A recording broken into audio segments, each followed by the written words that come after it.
This is my first fight back, man. First fight back since the Guida fight. I'm excited, man. I'm stoked to come back. I'm stoked. I'm hungry. Truth is, I never thought that the UFC would ever go to Minnesota. Never did it cross my mind that the UFC is going to come to Minneapolis, St. Paul. Here we are talking about it now. When it was brought up to me about fighting in Minneapolis, I'm like, what? Are you serious? Like, let's do it, man. I feed off the crowd, and I'm fighting in my hometown, and believe me, these guys are going to be roaring, so it'll be fun. It's going to be a good time. For this particular camp, I've been everywhere. I started out in Montreal with George, and I met a guy named Jonathan Chamberg. He's a strength and conditioning coach for George, and has been phenomenal. This guy has helped me out so much in a lot of things that I was missing out on. I think one of his main things, he's putting himself around really good people. Roger's a kinesthetic learner. Like, he learns by seeing things, and he's training with Greg Jackson, he's training with GSP, he's training with Phil Nurse, and he's putting himself around a lot of really good people, which is smart. He learns really good that way. Training with George, that guy is a superior athlete, man, a specimen. That guy's amazing.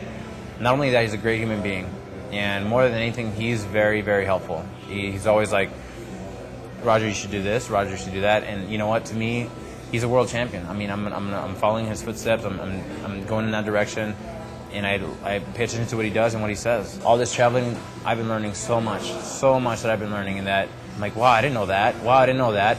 It's like I got out of my box and went around, and now I'm learning from everybody and everything, and that's the best way to do it. Man, I'm really, really excited. It's been a long time, coming already. It's been a lot of work. It's been a lot of hours in the gym, a lot of hours of PR, a lot of hours of everything that that I've done to this point.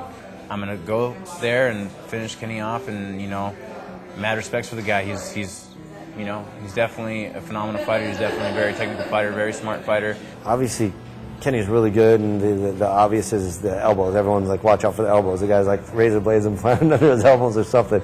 So obviously, you got to watch out for that. Those things are sharp, man. He's shown it, dude. Like, I mean, no question about it. I'm gonna be looking out for him. If one of them ninjas me, I'm gonna have to get him back twice as hard or something. But yeah, I'm not gonna sit here and tell you that I'm not looking after him. But I will be for sure. I think one of the main things that people underestimate about Roger is his strength. He can maintain so much strength that people's gas tank drops a lot faster than normal. He's not going to be pushing the pace on me.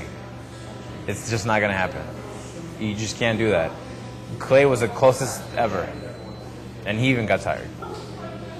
No, you're Kenny, man. He's got everything else, but not that. Not against me.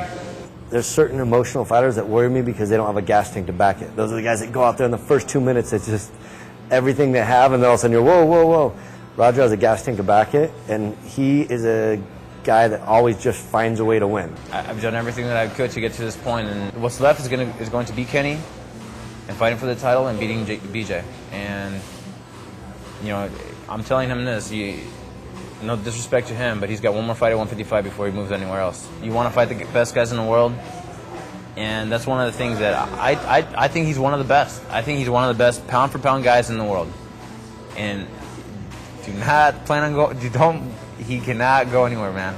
It's that I'm telling you. After this fight, I deserve. I burned it. He cannot go anywhere.